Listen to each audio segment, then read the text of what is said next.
मोखाडा तालुक्यातील बिबट्याच्या वाढत्या वावरामुळे नागरिकांमध्ये भीतीचं वातावरण निर्माण झालंय।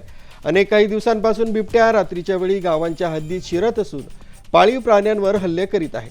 नुकत्याच घडलेल्या घटनेत एका गावात बिबट्यानं कुत्र्याची शिकार केल्याची घटना समोर आली असून ही संपूर्ण घटना सीसीटीव्ही कॅमेऱ्यात कैद झाली आहे।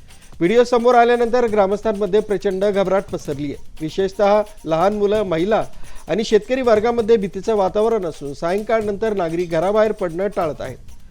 काही ठिकाणी शेतात जाणंही धोकादायक ठरत असल्याचं ग्रामस्थांनी सांगितलंय। वन विभागानं परिस्थितीची गंभीर दखल घेतली असून संबंधित परिसरात पिंजरे लावण्यात आलेले आहेत। बिबट्याचा माग काढण्यासाठी टॅप कॅमेरे बसवण्यात आले असून वन रक्षकांकडून गस्त वाढवण्यात आली।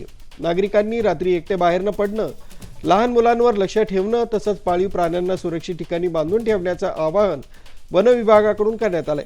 ग्रामस्थांनी बिबट्याला लवकरात लवकर जेरबंद करण्याची मागणी प्रशासनाकडे केली असून कायमस्वरूपी उपाययोजना कराव्यात अशी अपेक्षा व्यक्त करण्यात आली। सध्या परिसरात तणावाचं वातावरण असून वन विभागाच्या कारवाईकडे सर्वांचंच लक्ष लागलंय। आरबी न्यूजसाठी मलिक शेख, मोखाडा।